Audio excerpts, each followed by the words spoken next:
ভারত কথা দিয়ে কথা রাখে, মালগাড়ি পাঠিয়ে বুঝিয়ে দিল।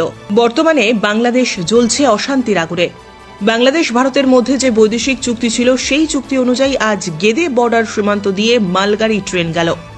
বাংলাদেশের সঙ্গে চুক্তি ছিল ভারত বাংলাদেশকে মালগাড়ি ট্রেন উপহার দেবে।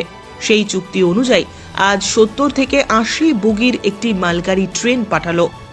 বাংলাদেশের সঙ্গে ভারতের চুক্তি ছিল 600 বেশি বগি যুক্ত মালগাড়ি ট্রেন দেওয়ার। সেই চুক্তি অনুযায়ী আজ এই মালগাড়ি ট্রেন পাঠালো ভারত।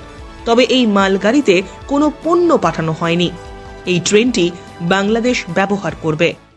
এটা খুবই একটা ভালো দিক। দুই দেশের সম্পর্কের দিকে যদি এরকমভাবে আমাদের সম্পর্ক এক থাকে, আমাদের পোর্ট এরিয়ায় যে মানুষগুলো ব্যবসায়ীর সঙ্গে যুক্ত আছে, এটা হচ্ছে আমাদের উপরে এফেক্ট পড়বে যদি এরকম সম্পর্ক খারাপ হয়। তো এবার যেটা দেখছি যে মালগাড়ি যাচ্ছে, তার মানে নিশ্চয়ই আমাদের দেশের সঙ্গে ওই দেশের সম্পর্ক ভালো হওয়ার একটা সম্ভাবনা রয়েছে।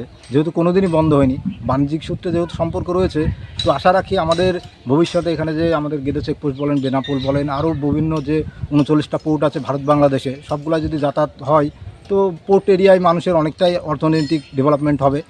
আর তো সুতরাং আমার যতদূর মনে হয় দুই দেশের এই যে ট্রেনটি গেল, এটি কি আগে থেকে চুক্তি ছিল? হ্যাঁ, এটা আগে থেকেই চুক্তি ছিল। আমাদের বাংলাদেশের সরকার পতনের আগে থেকেই চুক্তি ছিল। সেই চুক্তি অনুযায়ী গেল।